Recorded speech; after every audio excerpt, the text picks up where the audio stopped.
Hi, I'm Mike from Craft Supplies USA, and this video is the Skew Chisel 201.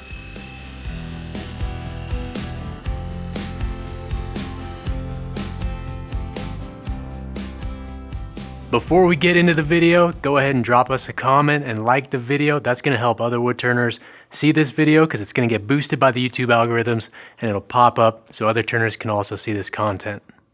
In this video, we're going to show you how to take those 4 cuts that we learned, the peel, the plane, the slice, and the scrape, take those to the next level and show you how to incorporate those to make more complex shapes, something very similar to this, where we're doing coves, we're doing pommels, we're doing narrower beads, which are a lot more difficult, and how to incorporate that into a practice piece so you can build your skills with the skew.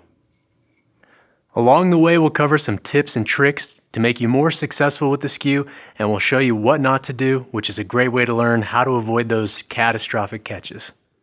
If you haven't seen our Skew 101 video, this was our practice piece that we did. We covered the 4 different cuts, very basic shapes, but we covered those cuts, the different types of skews available, different grinding angles, and everything you need to know about the skew. If you haven't seen that video, I highly recommend you watch that first. We'll link to that in the description below. But it's time to start turning, so let's get all this stuff cleared out of our way and we'll get going. Alright, so we'll get our piece mounted up. And again, this is just a 2x2x12 piece of cherry. This one's pretty dry. If you want to use a piece of wet material, that would be a great place to start. Having that wet material is going to be a little more forgiving for you if, and most likely when you have a catch. And it won't dig in just so hard. But this piece is fairly dry. We'll get this mounted between centers here. And the great thing about doing these projects, or not really a project, but these practice pieces like this, is we're really dialing in our cuts, getting really proficient, but it also gives us a chance to practice adding different shapes and combining elements of design. You know, if we look at this, this is very similar to a column type profile, but it gives you time to practice and dial in those shapes so that way you can apply those to a finished project. So it gives you a way to visualize the shapes, put them into practice, put them into an actual piece, see how they look together, different elements like the Ogee curve, half rounds, regular coves, fillets, and things like that. But it gives you a great place to start when you're looking to design what shape you want on your pepper mill. A lot of times, for me, I throw my blank on there. I'm like, I have no idea what shape I really want in my pepper mill. So I just start cutting, and then I end up going past a shape that I thought might have looked good, or I don't get the shape quite right. It's great to get these practice pieces in and really dial in your shapes, as well as just getting really proficient with the skew and all those repetitions. So let's get our tool rest set. And like we talked about in our 101 video was the tool rest height. That is one of the most overlooked, but one of the most important things when using the skew is making sure our cutting edge is at the right height. When we're using that skew, we want that between that 10 and 11 o'clock line there. Obviously the horizontals are 9 and 3 o'clock, but we want that between that 10 and 11. That's going to give us the most efficient cutting, as well as it's going to be a little bit easier when we start rolling these really tight beads. So I'm going to drop that just a hair for this skew. Bring up my rest, because I'm going to be cutting on that lower wing. That looks about right. Make sure our tool rest is nice and square to our blank. Make sure we're not contacting the blank anywhere. Because we are cutting these pommels, we want to have these nice crisp corners. We don't want to break off those fibers, especially if it was a finished project you're returning. All right, so let's just roughly lay this out. We're going to start out with our pommel section here. So this is going to be our Ogee curve, and then we'll have a parted line kind of right in there, and then we'll do another pommel, but that'll be a half round. And then we'll do also another smaller flat to a cove. And we're just eyeballing, laying these out on here. It doesn't have to be exact. You can adjust according to whatever material you're working with and whatever cuts you really want to practice. But this one, we have so many different elements and different cuts. We get a lot of repetitions and great practice.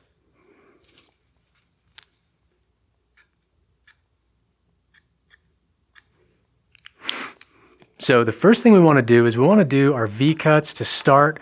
That's going to allow us to cut in there, then get our parting tool to get the depth we need for our flat sections here without disturbing this, the corners of our blank and breaking those out.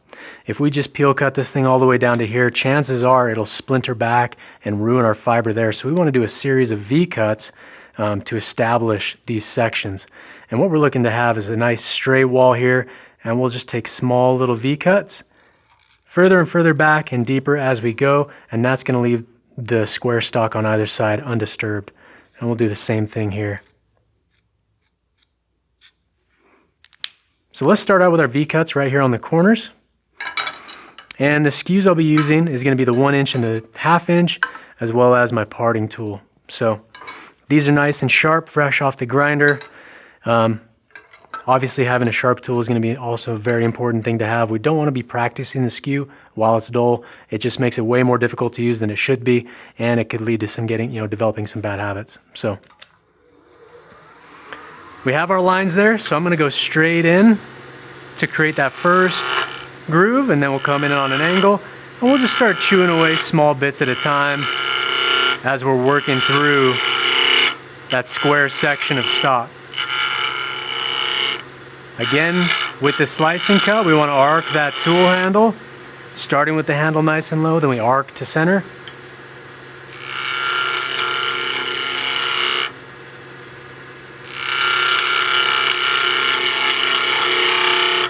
When we're turning square material like this, because we're not turning on solid material all the way around, we're on the bevel, then we're off bevel because there's no material to support our cutting edge. We want to be very mindful of how much bevel pressure we're putting into the piece. Obviously the RPM has a bit of a factor there, but if we're pushing too hard, we're going to be bouncing off the corners of this blank as it comes around, because I push too hard and then my tool moves too far, then it hits that corner and it starts knocking your tool around. So you want to be very light on your bevel pressure. I'm going to push a little harder than I should to show you what happens. It's juddering that tool around because that bevel is skipping off those corners of the stock as it's coming around. So light bevel pressure is going to give you a lot more consistent cut.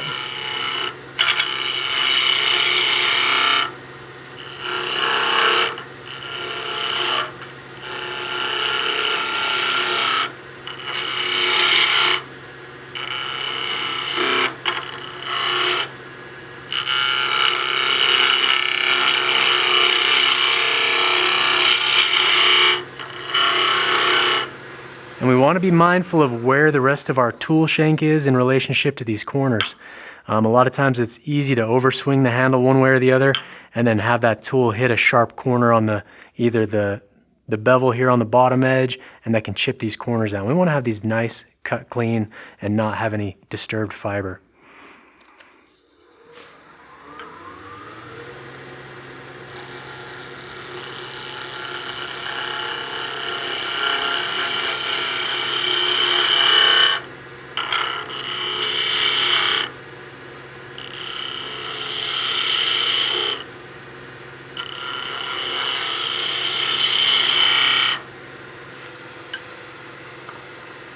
All right, and we will have a small flat section before that cove starts. So I'll use my parting tool. Now that we've gotten through those corners and we have access to use our parting tool, we'll bring that in and we'll cut down that small diameter that we're looking for with the flat section. And this is a peeling cut, so it's going to be the same thing like we talked about in the 101, a nice arcing cut to center. So we'll get in here, making sure, watching the corners of the tool that we don't hit these corners as we're making our entry.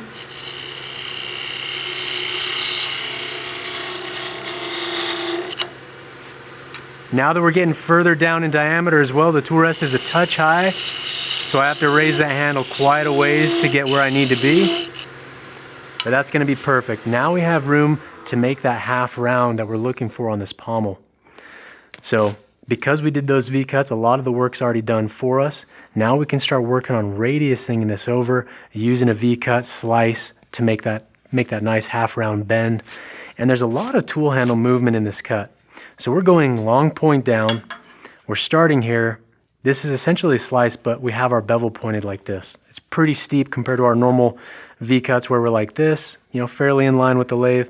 We're going to be starting quite a ways over here, and then we're going to be swinging that handle around, which will bring that bevel from here all the way around, making that nice radiused curve as we bring the tool to center.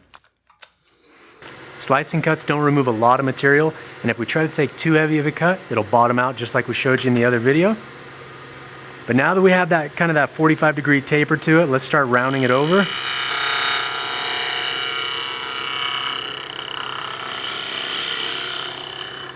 think that tool rest is just ever so slightly too high for what we're doing. And again, you can see just how much handle movement in there is. There's almost 45, 50 degrees of handle movement to get that bevel in the right direction.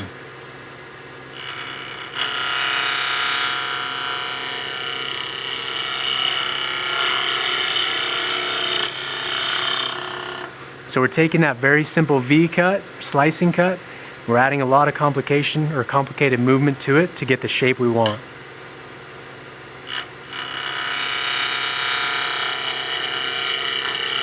As I'm making the cut, I'm being very mindful of bevel pressure, as well as I'm not watching the cutting edge, I'm watching the top of the horizon here. That's really where I can see what shape's developing. If I look down right here at the tool rest area, there's not enough contrast between the floor and the edge of the wood. I can't really see the shape. If I look at the top edge, then I have a lot better idea of what's going on.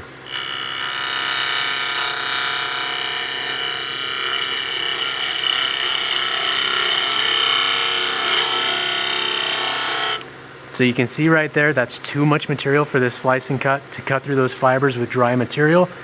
So once we bottomed out and it wasn't able to advance through the material, I'm just gonna take the tool out and then we'll pick up that cut right here and just work down some of that material.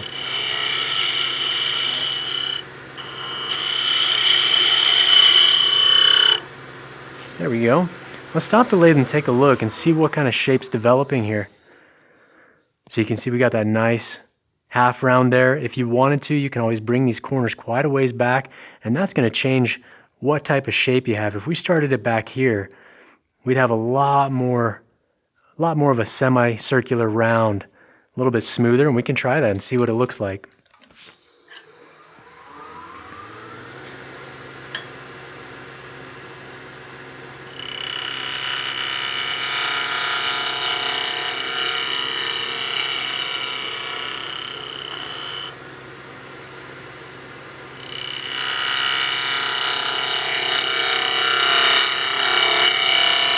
That's a little heavy of a cut. I'm going to just step it back and then just try and remove some more material out of our way.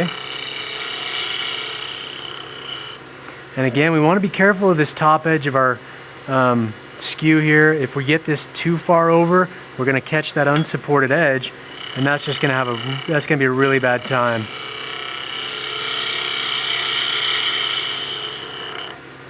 All right, we should be good to advance the cut, so we can start there with that bevel heel index and then bring that around. Now that we have a better rough shape, let's pick it up right about here.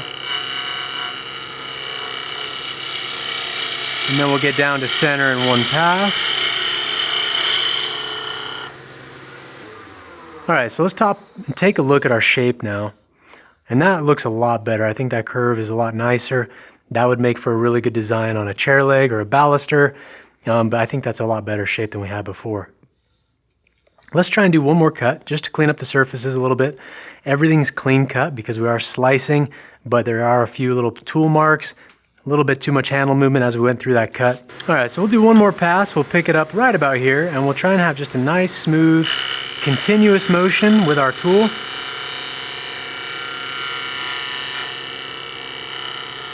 Very light on our bevel.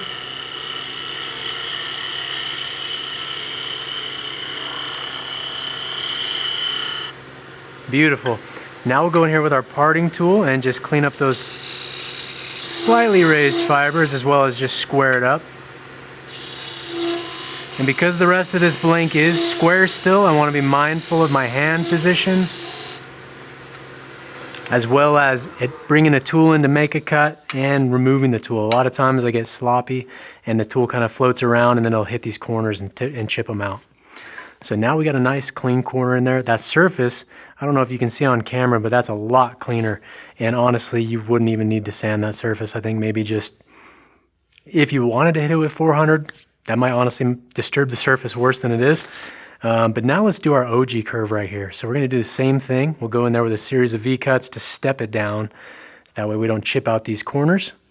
That's one of the biggest things too, is anytime you're trying to maintain a square corner on a blank, you always nick it or chip it or hit it sometimes. So we want to be very mindful to maintain those square corners. But we'll do a series of V-cuts to do that. Once we have our 2 pommel sections turned, then we'll start working on the series of beads, the coves, some more Ogees, and more complicated shapes. But you can see when we're using that slicing cut to do a pommel section like this or to get a nice radius, there's a lot of tool handle movement to keep that bevel in contact and the cutting edge supported to make that kind of shape. There's a lot of tool handle movement and finesse required. You're mindful of where your tool position is, the correct orientation of the tool, as well as synchronizing your movements, body, foot position movements, as well as your hand movements with the tool. So that's a really good series of cuts to do with the slicing cut to take that to the next level instead of just your regular slicing cuts. But let's work on our Ogee now. So we'll do the same thing. We'll step it down in a series of V-cuts.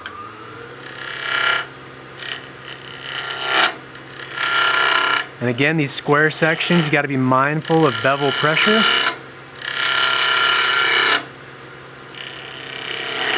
Always arcing that tool.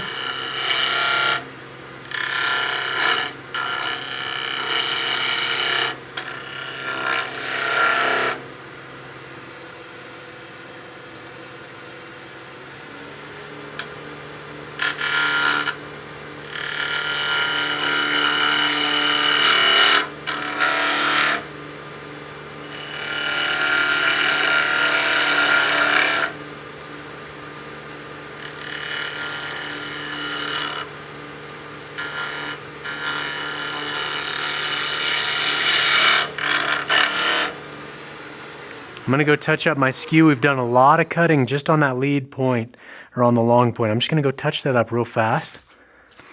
All right, so we just touched up the lead point of that skew.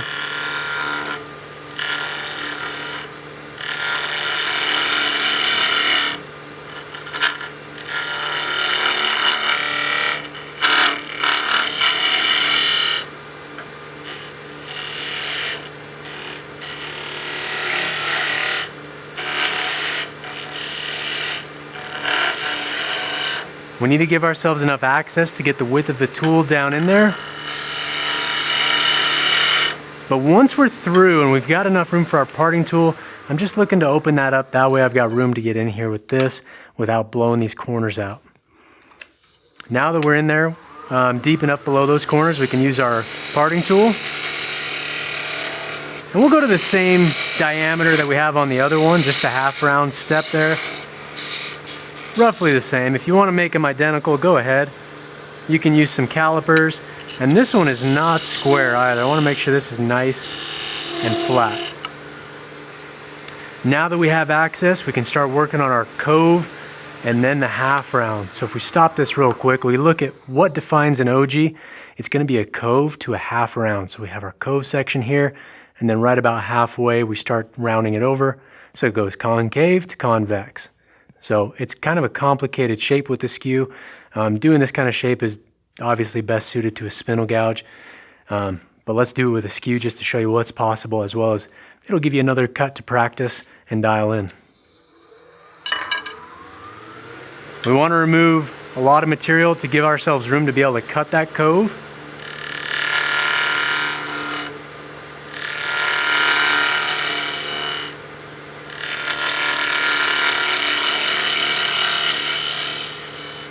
So you can see we've got a bit of a cove started, but I want to bring that back. I don't want to do that while the lathe is running because it's going to screw up my Sharpie. But I'm going to bring that back to about here. I'm going to bring those corners. And then we want to split the difference, right? So we want to have a cove from here. This will be the transition point where it starts rounding over. So we're going to have cove to a half round there. That's a terrible drawing, but I think you get the idea.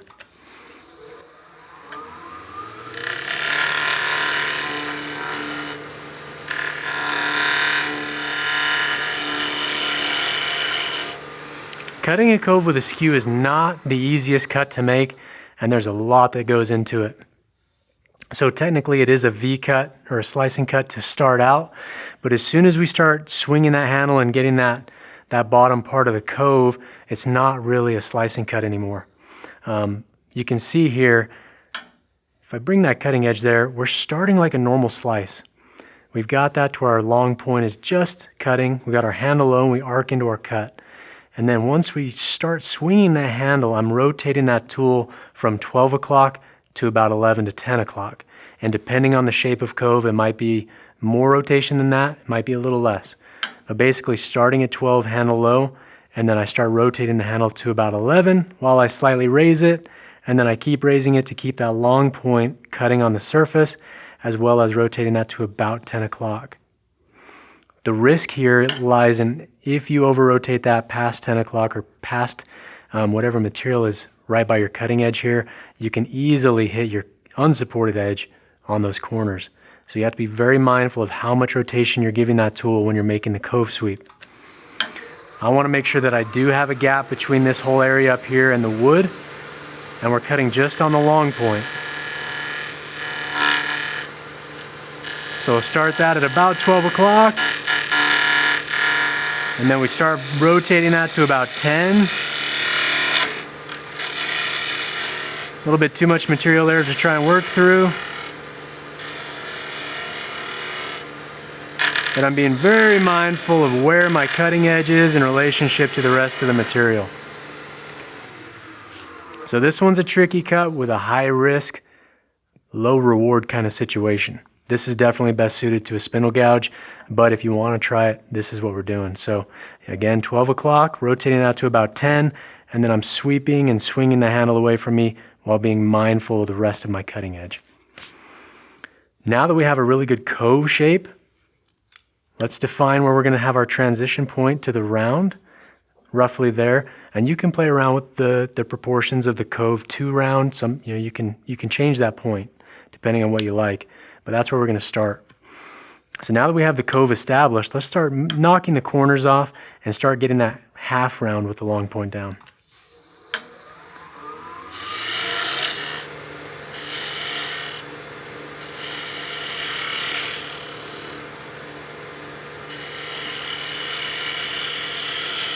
And again, raising the handle to get down on center.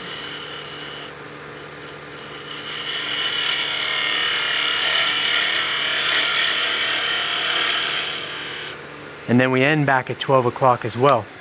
So a lot of mechanics going on with the tool in this kind of cut. The surface isn't as clean as I want, but we have a rough shape. Now we can go and do a final pass, refining the curve, refining the transition point, and then getting a better surface as well. But let's just go through this with the lathe stopped. So we start at 12, handle low, bring the handle up a little bit, rotate that over to about 10, 11 o'clock. And then once we get to our transition where we start doing the convex profile, then we start swinging the handle back to me while raising and arcing that all the way down to center where we end with the tool at 12 o'clock. So it's taking a lot of those elements that we went over in the one-on-one and then just overcomplicating them, and you're probably going to have a catch. So if you want to do this practice on maybe something soft like aspen or pine. That way if you do have a catch, it's not terrible.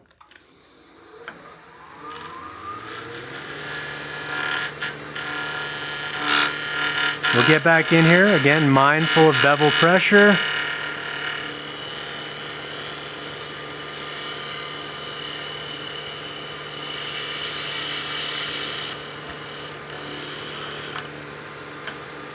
I think we've got a little bit of a high spot right here. Let's pick up the cut.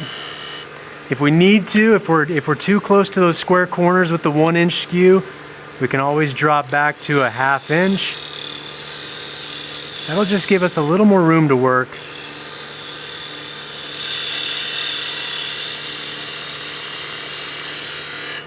And there we go, ending on 12.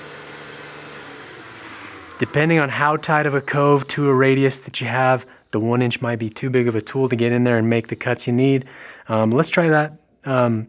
Let's try that cut one more time all the way through with the 1/2 inch and see if we get a little better surface, just because we've got more room to work now. And I'm less concerned about hitting the material with my cutting edge because I've got a lot smaller cutting edge now.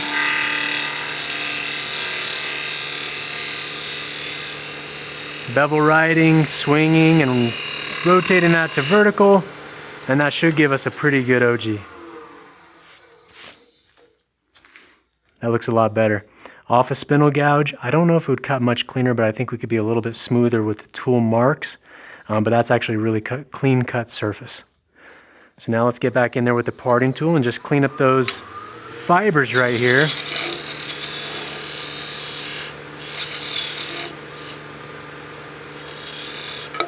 Those end grain fibers right down in the center, as you bring your tool to vertical, they kind of get fuzzy, and we don't want that. So this is all cut clean. We've got nice crisp corners still. Now we need to square up this section here from this half round. I want that to be nice and straight across and clean cut as well. I want to be able to have this piece once I'm done. I'm going to be able to put it on my shelf and be proud of the cuts that I made, the shapes that I have, something to look at, you know, down the road for design as well. We'll go back to the 1" just to preserve some blade life on that half. Make sure our bevel is pointed nice and straight in. To get this blank square across, I think is going to be too heavy of a cut to do in a single pass. Making sure we maintain that bevel is pointed in the direction that we want to go, which is straight.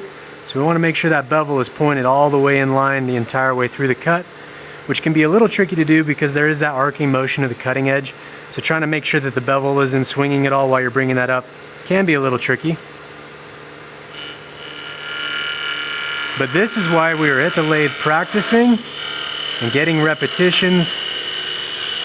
And honestly, just having a good time out in the shop, at your lathe.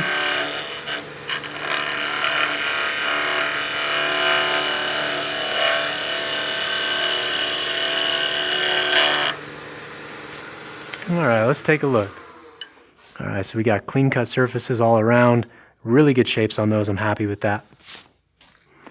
So it's worth mentioning, when we're doing an Ogee curve with this long point down, you can see we were kind of cramped for space with the 1" skew, and that's even more apparent with a straight edge skew.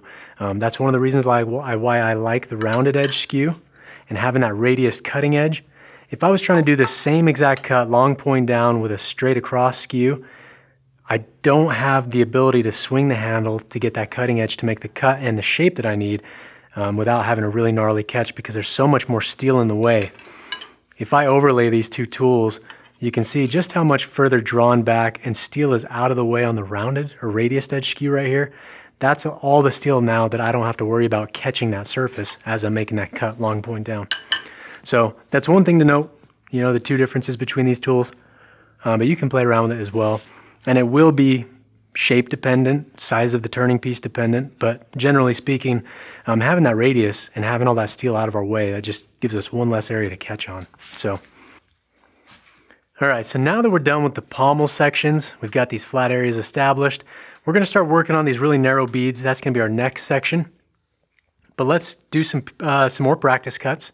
We'll get this square area down to round, and now because we've already done the pommels, we don't have to worry about what we do with the tool here because it's not going to splinter across and tear out these corners we want to keep nice and clean.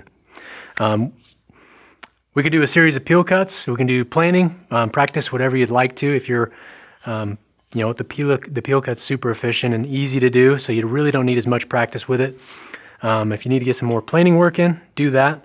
But one thing worth mentioning on dry material with square corners like this, if I try to do a heavy planing cut straight away without knocking some of the corners off, chances are I'm going to get a really long splinter piece that comes off. So I generally like to peel cut the majority of the square corners off first, and then I'll plane it to smooth it out. And that's going to give us a really good base to then do these other cuts and lay out where we want to have the different elements and shapes.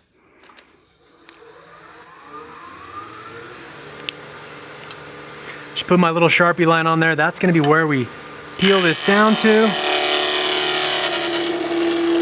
Be mindful of the other cutting edge here on where you're working.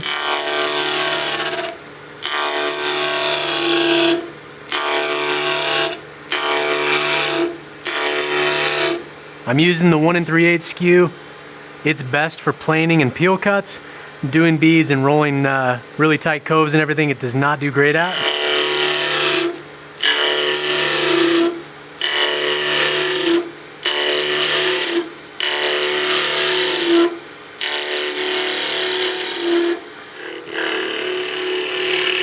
Now that we've got those corners removed, let's go to our plane. Again, the planing cut is at a 45 in relationship to our workpiece. For our cutting edge straight line, we want that to be at that's not a 45. We want that to be 45 degrees in relationship to our surface. So as that tool is coming around, we want our cutting edge there, 45. That's gonna give us a really nice shear cut. You see those nice little curls? And obviously if we engage on the unsupported edge, we're gonna have that gnarly catch. It's gonna dig in and bite. So just a refresher from the 101. Planing cuts, 45 degrees, no matter which orientation or direction you're going. Long point down, short point down, stay at 45.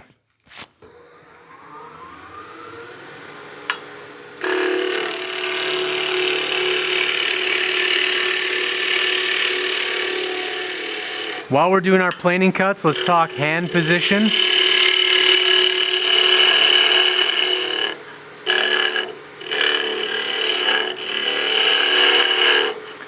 I generally like to have my hand on top of the skew. I know other guys like to have it underneath. Some people like to wrap their index finger behind the tool rest. Rolling beads, I find that helpful just because it gives you a lot more of a steady place to do it. But generally I like to go hand over the top, but you can play around with different hand position. We just want to make sure we keep our digits not in line with getting stuck between the rest and our workpiece, because that'll cost you a finger. So let's keep planing here.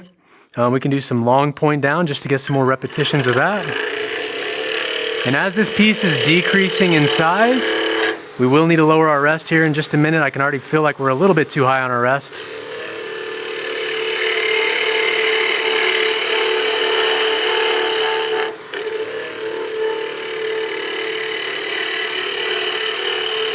Just floating the bevel. If we push too hard, we get a lot of noises. If we're nice and light on that bevel, we get a lot less noise and a lot better cut as well. And we're not in a hurry here. Your goal shouldn't be to finish your practice piece as fast as humanly possible. Right now, we're focusing on the fundamentals and improving our ability with the skew. Planing cut gives us a nice result, but just enjoy the process of improving your ability with the skew. There's no need to be in a hurry and try and rush things, and that's usually when you start getting catches, and then you get so frustrated you don't touch your lathe for a few weeks. So let's go ahead and lay out our beads here, and we'll actually just do that with the parting tool.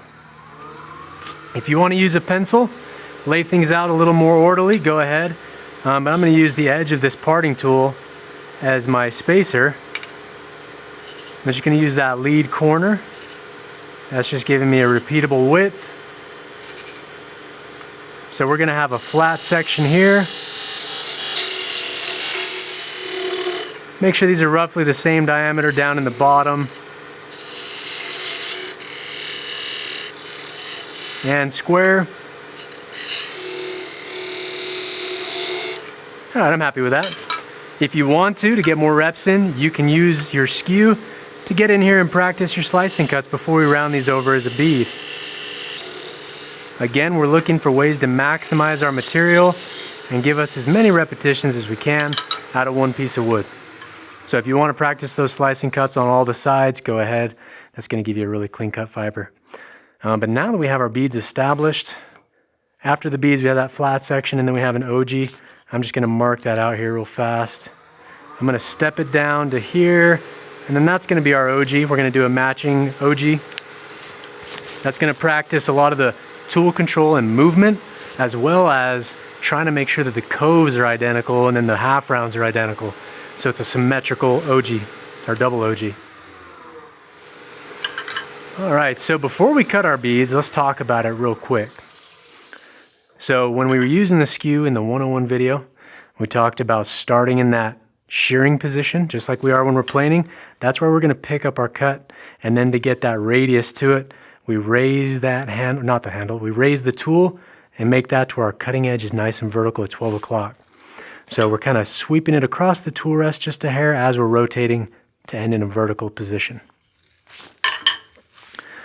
Imagine this is a bead down here on this end. Okay, so we're drawing an imaginary bead right here. One thing to look out for when you're doing these beads that are, especially that are like a 1/4 inch or narrower, because there's so much rotation of the tool to vertical in such a short distance, left to right, it's easy to find yourself adjusting that handle and moving that before the tool is in the correct position. So if you start out in that shearing position or a planing cut, and you start rolling that tool to vertical, if you lift the handle before you're at vertical, you're gonna hit the unsupported edge and it's gonna dig in every single time. When I was starting to practice these pieces and dial this in with the Skew, I kept having that same catch on these really skinny beads. It didn't really happen on the larger curves. And I was like thinking to myself, why is this happening? What's causing the catch? I really gotta figure this out.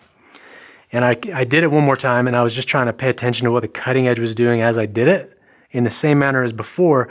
And I noticed I subconsciously lifted the handle before I had that vertically enough to finish the cut, and it kept catching on me. So as we're rolling this over, we want to make sure that that cut is basically in a straight line all the way throughout the cut. We don't want to raise the handle, which will bring that cutting edge down and dig in right here.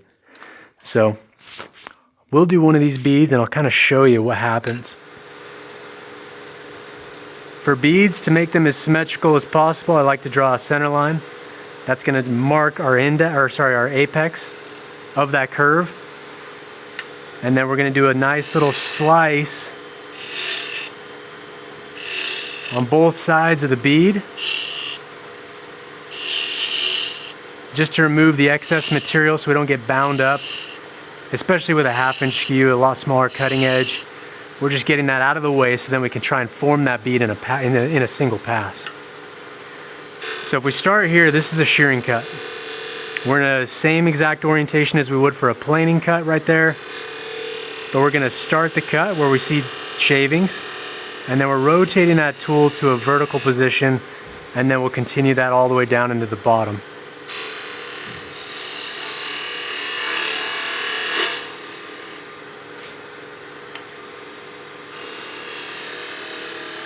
Pick that up halfway through the curve, and then continue that to the bottom.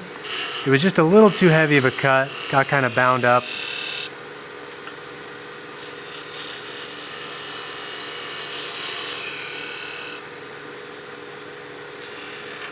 That bead's just a little steeper than I'd like. I'm just gonna flatten it out and pick that cut up, and then continue that down into our corner. So let's do this with the lathe off. So as we bring this around, I want to make sure that my cutting edge down here on the heel area basically goes in a straight line all the way across that surface, ending on vertical. By raising the handle, we're taking away bevel support for the cutting edge, and that'll lead to a catch. Let's continue with these. But again, it's a lot of movement with that tool compared to, say, a 1 inch wide bead where you have a lot more time to get that to a vertical position. Oop, presentation was horrible right there. Wasn't really paying attention.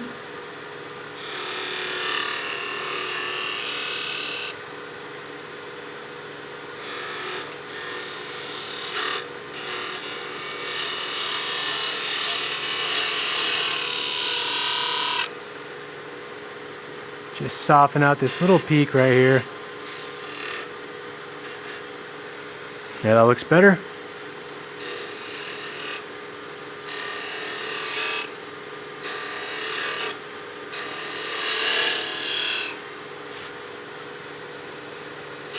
And this is all short point down. If you want to practice long point down, feel free. A little bit of a high spot right here in the center. Go ahead and blend that.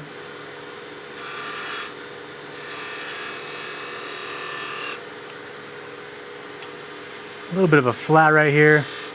We'll pick this cut up and then take that all the way across down into the corner. So you can see the narrower the beads are, the trickier they get, and a lot of times it's easier to start those out long point down, and you can be a little bit more controlled and make sure you're getting your tool in the right position to make the cut without a catch. So those look pretty good. They're not as absolutely perfect as I would like, but the diameter, the width, and everything's good. I might just clean this up just a touch, but even with just a little bit of sandpaper, those would be perfectly formed beads. So I'm happy with that. The really skinny beads, it really pays to get a piece and just practice, 20 or 30 of those all in the same piece. Just try and get that handle movement down.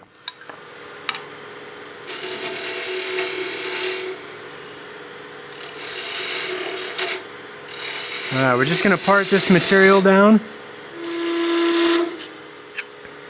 Alright, so we got those sections parted down. Let's just plane the surface. Give us a nice fresh area to start our Ogee. And it's worth mentioning, we never want to pick up the cut on the end of the blank. If we're trying to pick up the cut with the heel of the tool here, there's nowhere really to pick up our bevel support. That's why we always want to start kind of in the middle and work towards the outer edge. Flip it over, start again in the center, and then work towards the edge. If you ever try to pick up a cut on the very edge of a piece, there's not tool support for our cutting edge. You can do it, but it might catch on you. So we try to stay in the center of our workpiece where we have support. Now that we have our 3 beads, those are actually cut really clean. You can see they do have a nice gloss to them, a good burnish. That's one of the really good benefits with this skew. And now that that material is removed, you can see the curve we have here and that surface on this half-rounded pommel. That's why we like to use the skew, and that's why I'm really trying to get better at it. Get a lot better surface off the tool than we will with a spindle gouge when we're doing those bevel riding cuts. So getting that super clean cut fiber with a nice burnish to it, it's going to save us time and money in sandpaper and sanding time. I will practice a slicing cut here on the end of our Ogee. And then on the end of our little flat.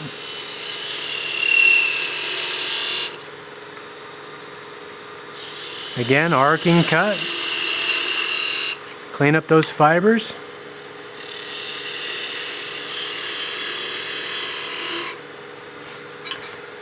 Doing these cuts has really shown me why the beading and parting tool is really important. This tool is efficient because I can do those parting cuts and then immediately go to my slicing cuts instead of having to keep switching tools constantly. I can do a nice peeling cut to get my parted groove down and then go back in there, long point down, and clean up those end grain fibers, all with one tool. So I'm definitely finding more of a use for this tool than I have in the past. And one thing I want to show you real quick is with mine, this one came with super sharp corners on it from the factory. And this thing would just stick to the rest and it would always catch on the rest. And I'd had a really hard time getting a smooth curve with it. Yeah, I put this in a vise and I knocked down the corners and rounded them over with some 320 grit paper and some oil. And now this thing slides on my tool rest really well. And you can do that with all your skews. If you got a skew that has really sharp corners right here that aren't rolled over, just throw it in a vise, grab some sandpaper or a file and just smooth those out and then polish them out with some higher grit paper. So now let's start working on our Ogee, and I'll have a flat section separating the two curves. That's not perfectly centered. That looks a lot better. I'm just going to put a small V groove there just to really remind myself where that is. But we'll do some V cuts just to remove material.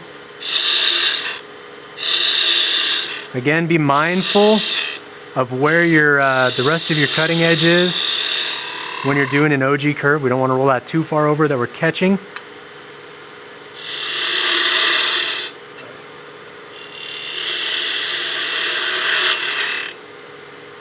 That cove looks pretty good. Let's do a cleaner pass. A little bit slower feed. Getting too much material in my way to get that round where I want.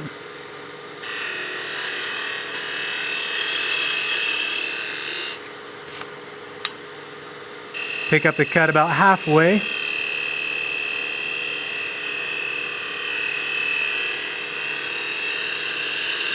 Ending on vertical. Got a nice Ogee shape there. That looks pretty good. It's not as burnished as I would like off the skew, but we don't really have a whole lot of bevel contact. As soon as we start doing that, that cove sweep,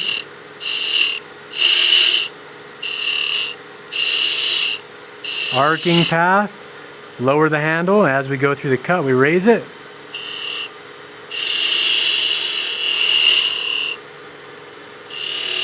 Too much of a cut there. Start trying to get our cove.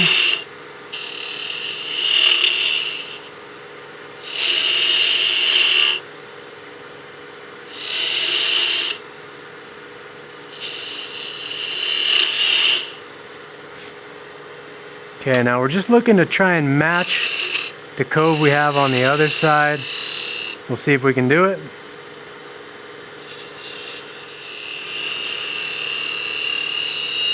Getting our practice. I kind of like this one better. I think it's got a better, smoother sweep to it. I think the shape actually looks a little better. Let's just smooth this one out a little bit.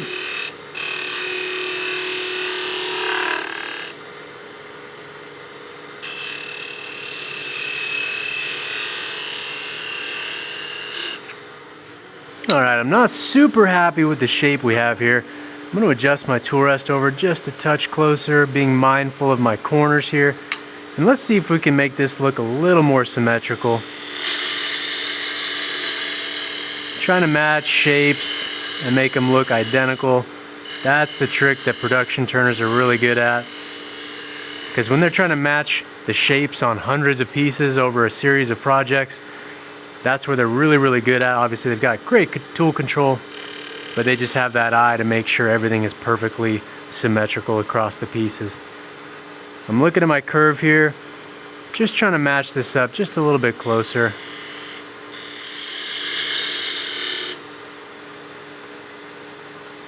These are definitely not going to be symmetrical. So let's just focus on our tool control, practice getting the right amount of movement with our piece. But doing that cove, especially in Ogee shape, is fairly difficult with the skew. Spindle gouge is definitely going to be a better tool for getting a really good shape on your Ogee curve, but it's good tool mechanics and practice and movement to get in with a skew. You know, we're starting here with that long point down, we're arcing through, and we're rotating that just a little bit to get to about 11 o'clock. We're swinging and lifting that handle, and then as we start doing the convex shape, then we rotate that a little bit more towards 12, and then we're arcing that handle still. So there's a lot of movement involved with that cut. It's definitely something to practice. And I'm not happy with that shape on the Ogee on this side. I just want to make this just a little bit better looking. Now let's start laying out our next raised bead with a flat on either side. And we can do that as well with our parting tool. Make sure these steps are about the same. I'm just using that lead point just to give me that width I need. So that's going to be the width and steps of our beads there. So let's go to our beading and parting tool. I want to show you something with this. We're going to arc through.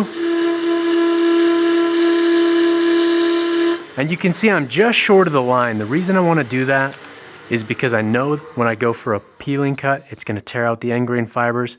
And just leaving that just short of our line will allow me the space to go through with a slicing cut and clean up those fibers. That beading tool is just a little bit too wide for that step that we need. So I'm going to go back to my narrower parting tool here.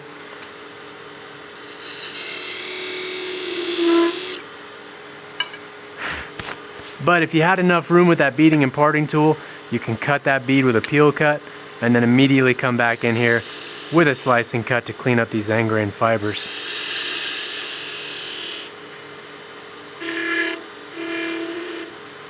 That's going to give that a super clean cut shoulder. And that'll give us a good place to start that bead. So after our raised bead section here, we're going to do a cove, nice little cove sweep there. So I'm going to remove some material. I'm going to go to my 1/2 inch skew.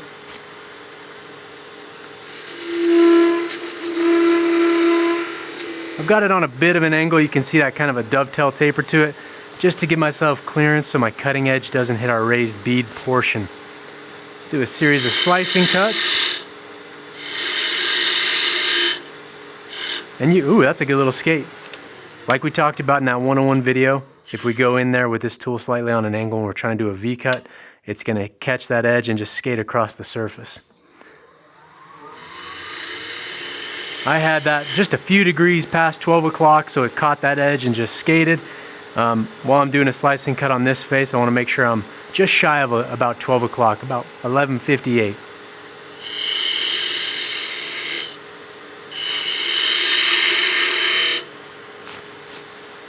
Now we can go in here with those Cove cuts using a long point down. It's not going to give us as good of a surface as we'd get off a spindle gouge, but we'll be just fine. That's just a touch too wide. I'm going to part this down. Just a little peel cut there. And give myself that little line so I know where to go with the skew. Make sure the width of those steps are the exact same width. Try and incorporate a little bit of symmetry there. And again, there's a lot of tool movement and rotation, arcing that cut through, and we're kind of sweeping that handle and changing that angle as we get down into our corner. Again, be mindful of that, the heel of the tool. Make sure that's not going to come in contact with the top of the cove. And then we can finish up with that slice to get down in that corner. Alright, just take a quick step back. Make sure that these are cut nice and flat across. This bead looks just a touch wider. We'll do one more slicing cut.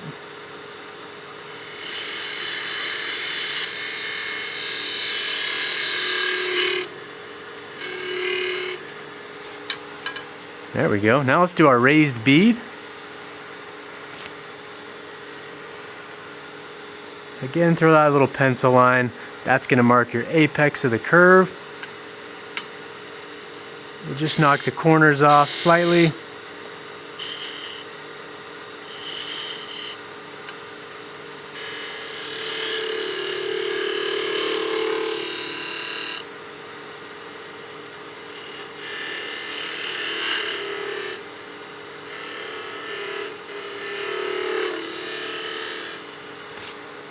Those are pretty good. I need to get that curve just a little bit further down so I don't have a straight wall to the edge of our curve.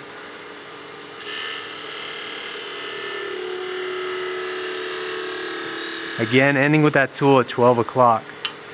And for me personally, anytime I'm doing a cove away from my body or rolling the bead half on this left side, it's definitely weaker than rolling the beads towards myself, so that's something I need to practice on more.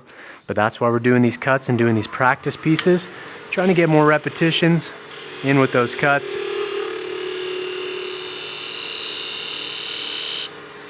There we go, that looks better. And then I'm going to pick this up right here on the bottom edge of my curve.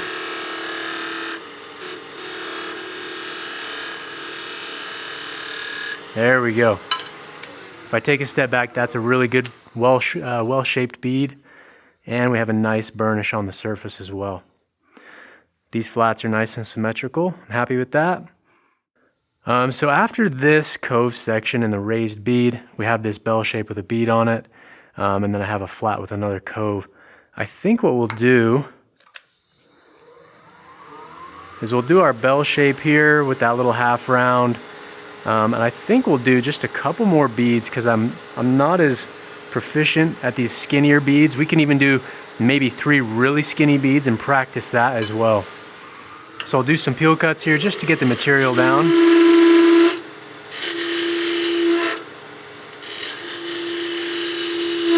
Again, anytime I'm peel cutting against end grain fiber and I have a line and a dimension I want to stop at, I make sure I just stop that just short of that line. That way I can slice these fibers nice and clean. Make sure that bevel's pointed nice and straight.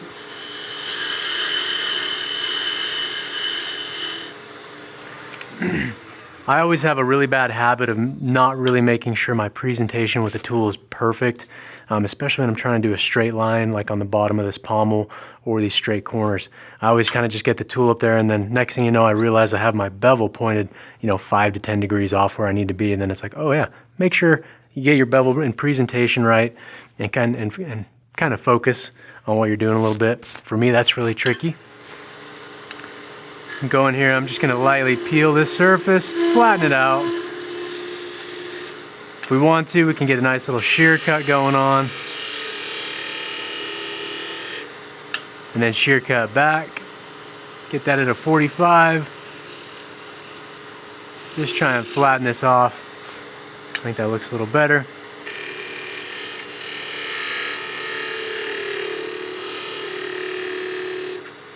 Gonna use that long point down just to get in the corner. Clean up that surface. I'm not super happy with the surface I've left behind right here. I don't know what it is. I think it might be my ADHD or something, but I like having those flat, square surfaces nice and cut clean. Let's just stop the lathe and take a look, see what we've got. Okay, great surface there. Got a little bit of a tear out there on the surface. I'm gonna plane that. I don't like picking up the cut on the very edge of the material because the bevel at first really doesn't have a lot of support.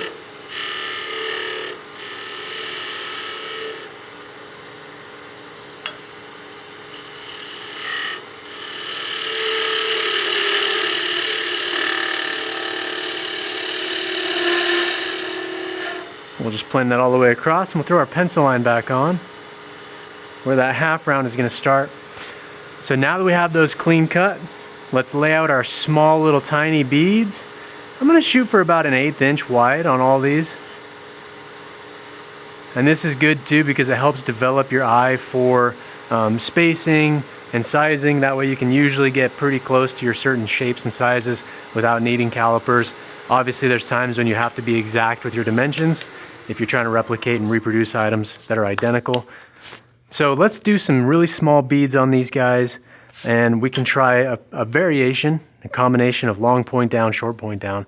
But we're first, now that we have these marked, let's do a little bit of V cuts there, give us some space to get that tool in there and rotate them. And with this size, or with this width of bead, I think the 1 inch is going to be a little bit too big of a tool for this. And so we can either use that beading and parting tool, or we can go down to the half, and we can try both out. That's the whole point of this piece, is practice, getting used to and familiar with our tools, the function of the tools, and how the tools feel when we're cutting and when it feels right. When you roll a bead, like I did on this one, I did that in about 2 passes on each side, and when it goes right and you get that feel for how the tool needs to cut and the movement in the tool, there's just something that clicks, and you know what feels right, and you know especially what feels wrong when you do it, and it takes 7 or 8 cuts to get a bead or you have a catch. So getting that feel down and that muscle memory is just something that takes a lot of time and practice, but that's why we're out here at the lathe. We're trying to get you guys excited to really get better with your tools. So let's go ahead and try this. We'll try a couple different tools, and we might even try it with the 1 inch or maybe the 1 3/8 and see if it's possible, see if we're good enough to do it. But let's go ahead and put some little, basically 12 o'clock straight in V grooves, just to give us a little bit of a mark here. Now that we're actually cutting into the fibers, I can see a lot more definition, and I need to adjust the spacing on these just a hair to make sure that these are a little more symmetrical with each other.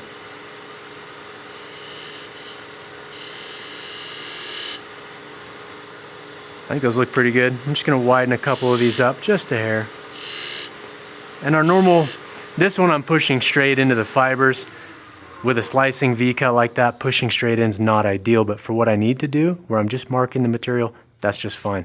If I was actually trying to do a slicing cut, we need to get that arcing path with the tool and our cutting edge. So we're going to try this. I'm going to try short point down first.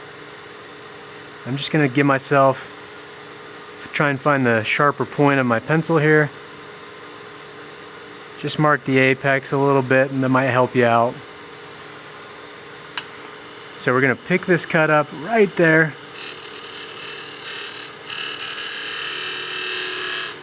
A lot of tool movement in a very short distance.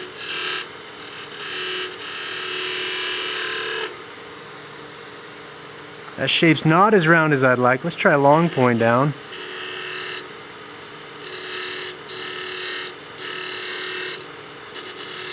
That is a lot trickier than it looks.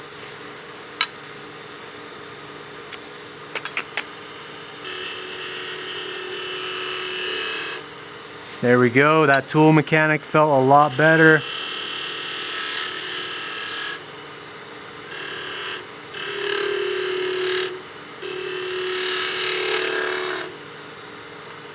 I'm just going to work all the right sides, and then I'll come back and do the left sides. try and get the flow of the tool handle and the movement down that I need to.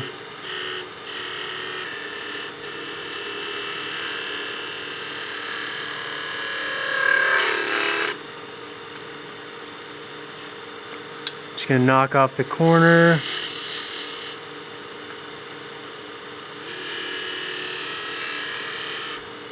Ooh, that one turned out pretty good. Let's take a look at the half beads we have across the surface. See if there's any you want to refine before we go to the left side of the bead.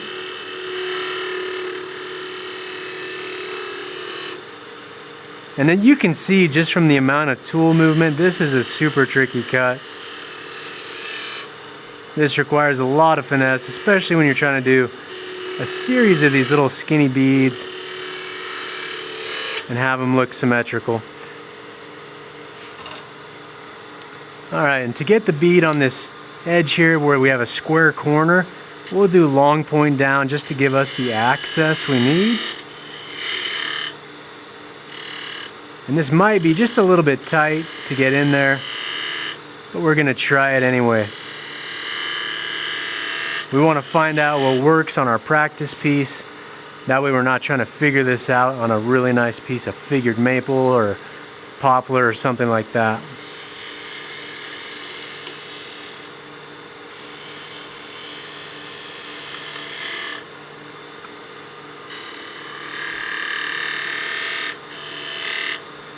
Where we have a really tight angle right there, if we had a steeper degree of grind on our skew, that was a lot steeper of a bevel, something like a 15-16 degree on each bevel, that would allow us to get the tip of that tool in there without rubbing and over burnishing that square face. We'd have a lot more room to get in there. And obviously if we had a steeper bevel angle like a 25 or a 30 degree on each side, we'd be way too blunt to get in there and actually be doing any cutting. So now that we have our half beads, I think we're looking pretty good. I'm just going to refine this guy just a touch more. I'm going to index and pick that cut up right there and just try and get that tool rotation just a little bit quicker to round that over. Now let's start working on that left side and we'll start rolling these over and see how these beads look. Yeah, so now you have an idea of the different bevel angles and why having a couple different skews is beneficial. For the majority of my skews, I run that 22 degree bevel on each side, but I do have some older worn out skews that I've ground to a 54 included angle, and then I've got a couple that are ground a lot steeper bevel and a lot longer bevel just so I can do those deeper, really sharp, tight corners to get in there. So, you know, you can always find some skews, you know, if you know a turner who's throwing one away because he's only got a couple inches left of steel, you know, see if you can grab it from him and just throw a really steep bevel on there. Just so you have it when you need it. But let's go to the grinder. I'm just going to touch these up. I always want to be cutting with a really sharp tool. That's going to leave that really nice burnish on there, especially when we're doing those shearing and slicing cuts. So I'll be right back. All right, so we've just come back from the grinder, and like we talked about in the 101 video, we talked about the sharpening. I'm using a 320 CBN on these, and we showed you how to make that little jig to set and have a repeatable way to set your platform for sharpening your skews, and it just takes a single quick pass on each side when you're using that jig, and you're going to have a really super clean bevel. But one thing I want to touch on real quick is if you go to our website and you pull up the Allen Batty wood turning notes on your phone, this is such a great resource for wood turners. It's got so many little tips and tricks in there, but he talks about sharpening and honing his tools. His bowl gouges with a teardrop shaped whetstone, but then he talks about honing his skews with a little piece of leather. He says he used to keep a little strop of leather like this just on his belt because he was turning so much, doing production turning, that he'd go to the grinder and just strop it real quick off on a piece of leather. So I've cut this out. This was just a piece of leather I had lying around from something. But what we're looking to do when we're stropping our skews, we'll just clear this area off here so you can see, is there is going to be a burr on whichever side of the tool you sharpened last. So if I sharpened this bottom bevel here, and that was the last side, I'm going to have this super fine micro burr on the top edge. And the reason we're stropping is just to remove that micro fine burr. So if we set our piece of leather down on the bedways or your table, whatever you have, we can just drag this in a trailing position. I'm just going to hit both sides just to break off and remove that ultra fine burr. Now if we feel the tool, there's no raised burr left behind. And that raised burr is fairly rough and serrated, and that's going to give you a little bit rougher of a cut. So if we're looking to have a super clean surface, having just a nice little piece of leather like this, and you could even add some polishing compound on there if you needed, just to finalize and strop that. What I will probably do after this video is I think I'm going to glue this down to a nice piece of flat wood. That way this thing is always just on a nice flat surface. Then I can just strop it by hand and keep turning. But like Alan Batty talks about, he just kept a piece of leather on his belt, on his apron or something, and he'd use that to strop his tools. So something worth looking at. We'll link to it in the description down below if you want to check out Alan Batty's notes. He has a bunch of good information as well on the skew in that. And he talks about the different angles and what he used them for. And he's got a lot of good just personal tips coming from a production turner. And it's just a really good, interesting read. And it's a really timeless source of information. Things that, you know, they're foundational turning tips and techniques. Things that aren't changing over the years with a lot of trends you see coming out with a lot of different turners. So definitely a good thing to look at and read. But let's continue. We'll go back to that 1/2 inch skew now that we're nice and sharp. Start cutting those left hand beads, and we'll try a couple of them with our beading and parting tool as well. All right, and so I'm definitely much more proficient rolling my beads on the right hand side. So now let's do the left hand and we'll see just how we get on here.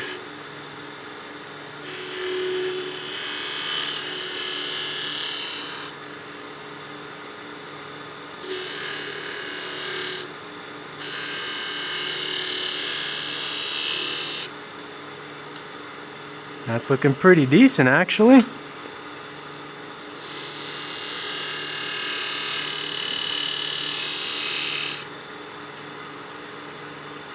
All right, let's try with the beading and parting tool. See how we get on with this.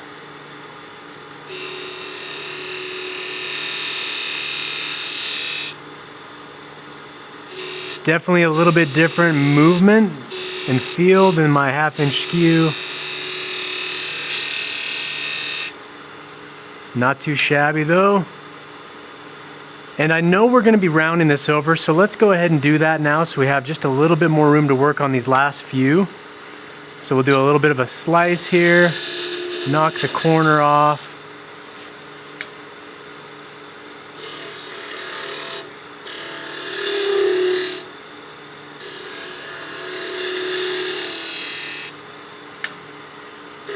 Getting a little bit more practice in with my beading and parting tool as well.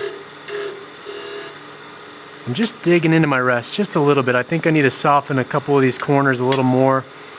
Let's see if we can get this a lot smoother.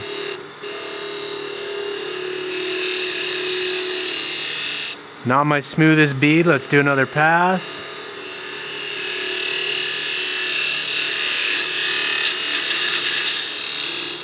Not great. I'm going to switch back to my 1/2 inch.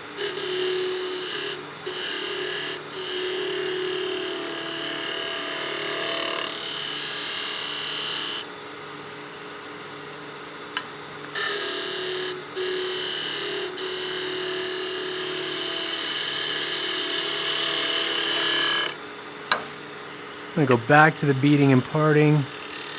Just going to clean up the fibers down in here where we didn't have access before. There we go. Let's try this again with the beading and parting tool.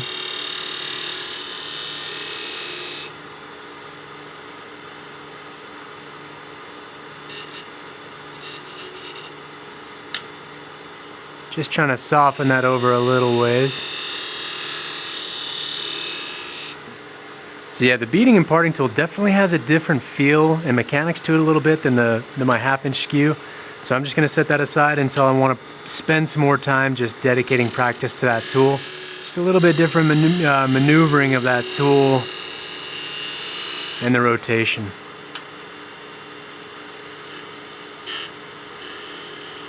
Just rounding over the top of that just a hair. I'm going to go long point down now just to give myself a little bit more definition at the bottom corners of the beads. And I'm actually going to go to the beading and parting tool for that. I've got a little bit more of a finer point on this tool. Okay, I'm happy with those beads. Those turned out actually a lot better than I was expecting them to. In a demo like this, usually that's something you reserve just in your own shop, just in case you have a catch or something. But those are all pretty much about the same size. There's a little variation, but I got a decent curve on those.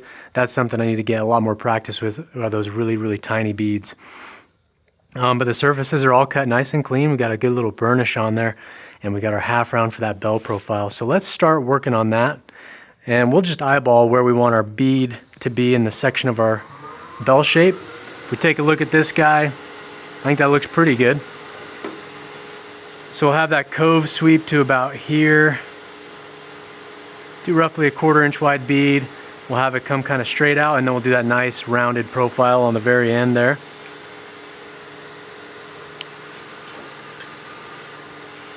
Go to the beading and parting tool, and we're just going to part the end of the blank down to where we want this to start. That way we have an idea where we want our cove to end at.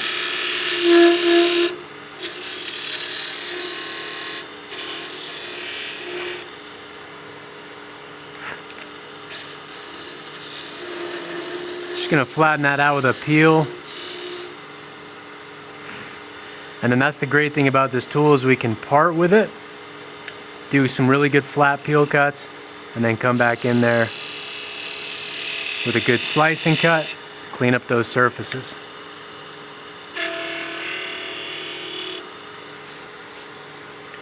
I'm going to do the same thing here.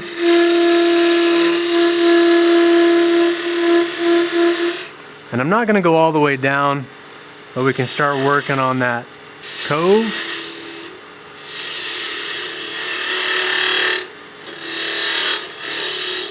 Get rid of some of that material, give ourselves room to make that cove sweep that we're looking to have.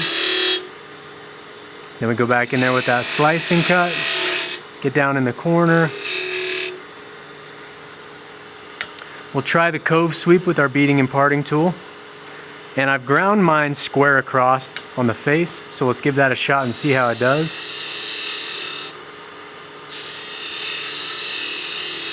Again, remember that arcing and lift with the tool handle.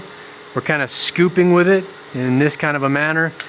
It feels weird at first when you're trying it out and trying to get the movement down, but enough practice pieces and you'll get the hang of it.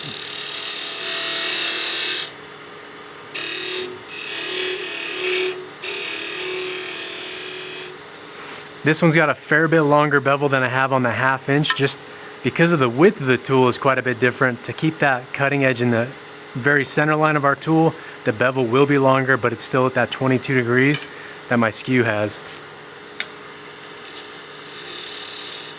A little bit of a plane here, just clean up these fibers.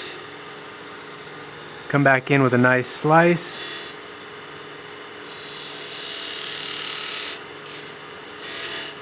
Good skate, make sure you've got that presented in a bright manner.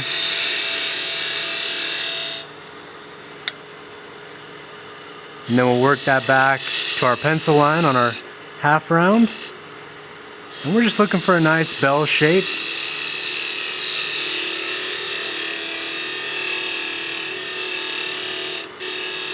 Make sure I get that cutting edge right down in the center.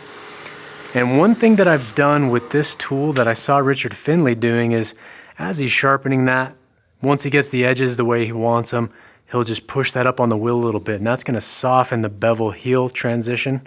That way it's not a sharp, harsh corner, because you can see there I was rubbing the bevel heel right here on the top of this 1/2 round. And if we had a really sharp corner there, it's going to leave pretty bad marks, and it could cut the piece as well. And I'm not sure if that's why Richard Finley does that, but I noticed he did that, so I wanted to give it a shot and see how it went. Now let's try that. Let's do a couple more cuts. We'll do the 1/2 inch, see if we get a little better surface. And we can even try short point down, but the problem is I'm probably going to be hitting that tool shank, so I think I'll stick long point down here.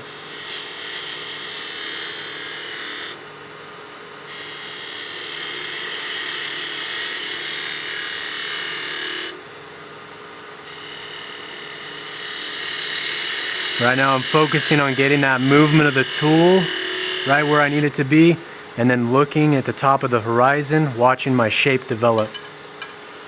So go back to the parting tool and just part this down so it's the same diameter as that inner edge.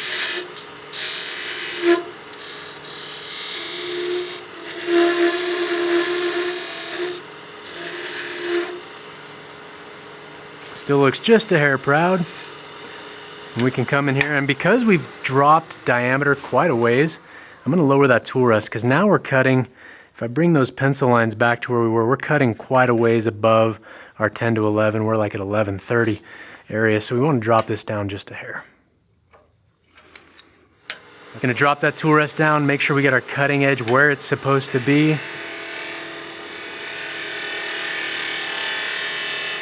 Do a planing cut down into the corner.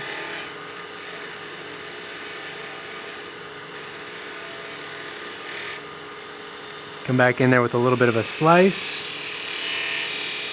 just to clean up those fibers. That diameter of bead is going to look really, really goofy on this size of a bell profile. So we'll bring that down. We can start rounding that over, and once we get a shape, we can see exactly how it's developing, see if we need to bring that down as well any further. But we will have the transition from the flat to the half round, say right about there, and start rounding over that bell profile. Let's mark our center line on our bead. Go to a V-cut just to knock corners.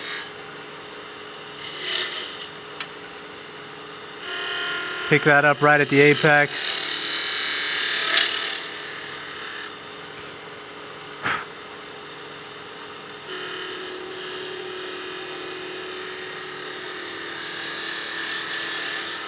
Work that to 12 o'clock all the way down into that corner.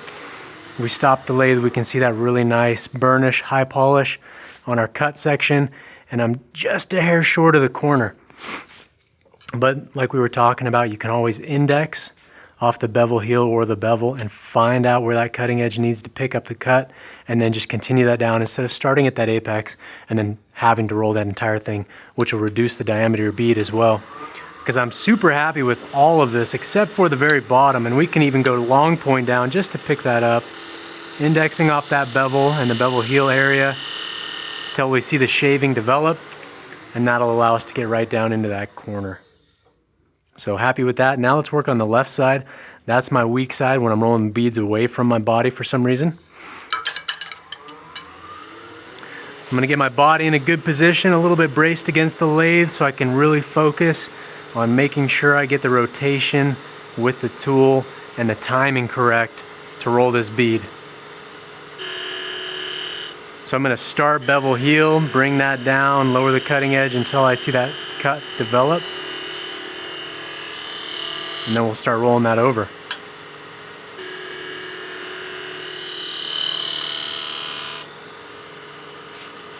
So I've got just a little bit left there I need to cut, but one thing I do, I don't know if you've noticed, but pretty much anytime I'm doing a detail cut like this, I always wipe off the cutting edge between each pass. And the reason I do that isn't just because of a nervous tick or some sort of thing like that. It's so I can see when the dust starts to develop and when that cut starts.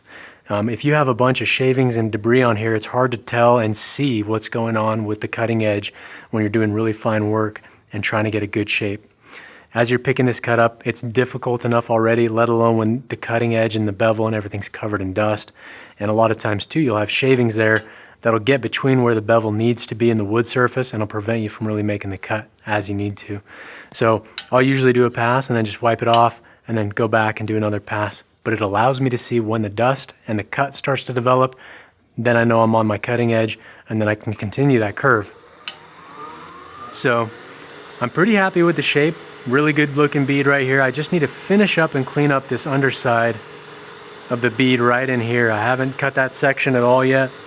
So I'm going to pick up the bead about partway through, and I'm watching that cutting edge to see when I'm going to get that dust developing. There we go. And then I'm going to flip that to long point.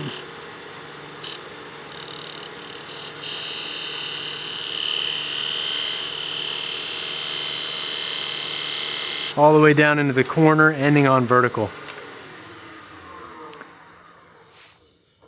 If we take a step back, look at our shape, I think I'm going to do one more cut just to straighten out this edge of the bead, and then we can start working on the round on the bell.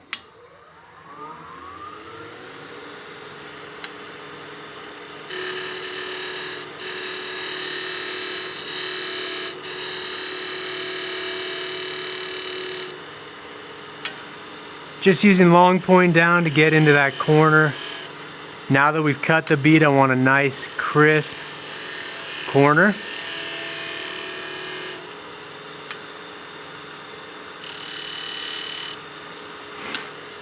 And then we can start rounding this over, short point down, index bevel heel. And we need to remove some of the corners off this, and we can start rolling it over. And this is tricky. This cut's a little bit tricky right now because I want to start cutting kind of more in the middle and upper half of the cutting edge and picking it up there because I'm hitting the back side of the tool on my bead. If you have sharp corners, you can obviously tear out the bead that you just cut really clean. And we're running out of space to be able to get on the bevel and then make a nice half round. So there's a couple things we can do. If you have a beading and parting tool, this will give us enough room to get in there without hitting the bead. Or we can switch and go long point down and start rolling that over, trying to get some clearance. And I might try that first just to see how it goes. But I have to be very, very mindful of the heel of my tool here and the bead, making sure I'm not going to get in contact with that.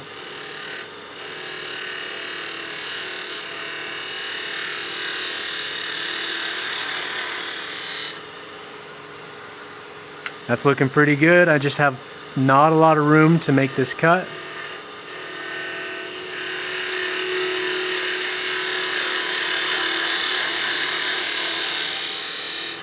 We're starting almost horizontal. You know, this edge of the tool is just barely off that tool rest. Starting in that position till we get that cut developing, and then we're rotating that to 12 o'clock to finish the cut down here on the end.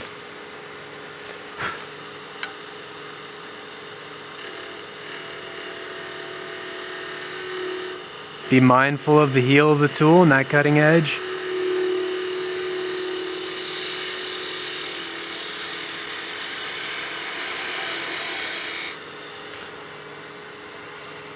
That's looking pretty good.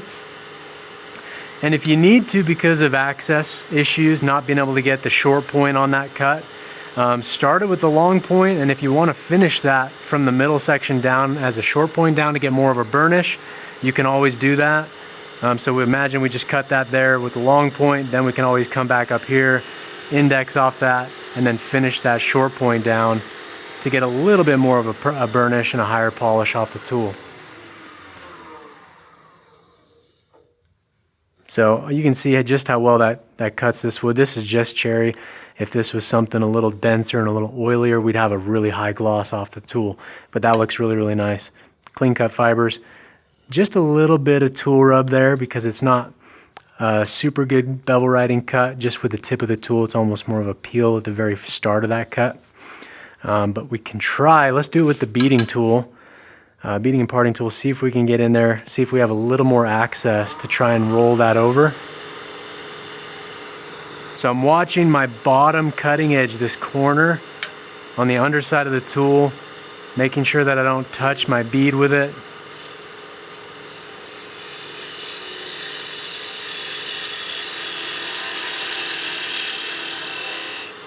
Same thing, ending in vertical, and we can always come in from this side just to round that over a hair. And then you get a good catch because you're not paying attention to how your tool presentation is. When I made that cut, I had this left edge raised off the rest, and I was trying to cut unsupported edge, so it flipped it down and then dug in. So now I'm going to switch the tool in my arms here, give myself a proper presentation, give that cutting edge the support it needs.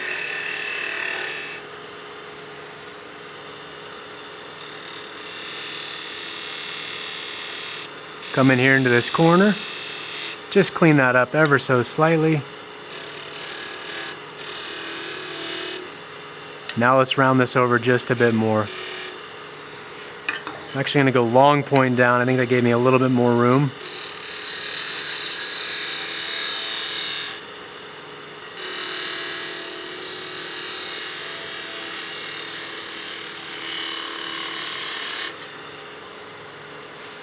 There we go. I think that profile is a fair bit better. All right, so that's going to be the end of the bell shape. And then the last thing I wanted to show you is using just the long pointier skew just to create little detailed grooves in pieces. A lot of times on platters, bowls, on the underside, putting a nice little detail ring is a great way to frame out where you're going to autograph and do a wood burning in your, wood burn your signature on a piece. But we're just using that long point just to create a small little V groove, and that leaves a nice crisp little V, and that's going to be a nice decoration you can put on any spindle project, bowls, doesn't matter. But just using that flat on the tool rest and getting that long point in there to do little detail grooves. And while I have this piece still on the lathe and spinning, let's throw just a little bit of wax on there, give it some good color, and then we can show you the cut surfaces that we have and just how well that skew's cutting. All right, I'm just throwing some paste wax on here. This is really gonna help emphasize how well the surfaces are cut, and it's gonna show off and amplify any torn grain if you had any. And this is just kind of showing and proving the point of why people use the skew, or why you should use the skew. And you got to be real careful on these square corners. I'm just lightly grazing that surface with the towel, making sure my fingers are out of the way while the piece is spinning. We'll stop the lathe and hit the rest of the square sections. You definitely don't want to be using a rag and putting your fingers in there when this thing is spinning with those square corners, because that'll definitely cause an injury. Let me just buff off any excess wax. Get your fingernails down into the corners of these really tight beads just to get any excess wax out of there. But if we stop the lathe and take a look at what we have here, you can see with no sandpaper at all, just the tool, a little bit of wax to give us the good contrast and color in this cherry, you can see just how well the skew's cutting. It's a super efficient tool when you know how to use it correctly, and it'll leave behind a super clean surface. And honestly, you really wouldn't even need to sand unless you needed to refine the curves on your beads, but the surfaces are cut so clean.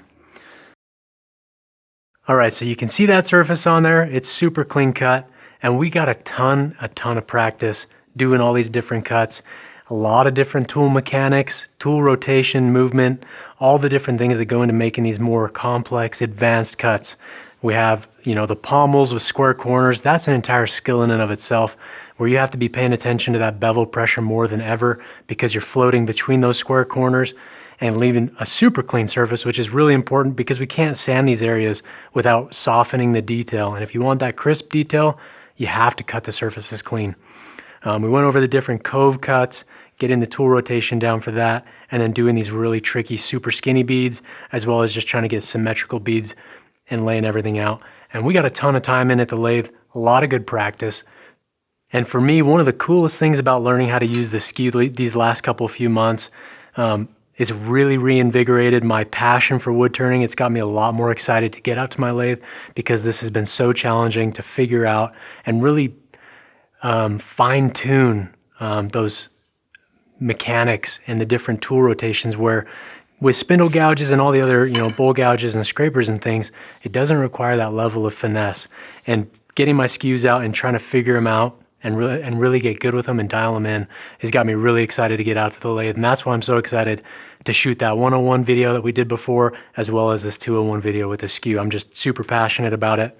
So if you guys have any tips or questions, you want to ask me something, go ahead and throw it down in the comment section below.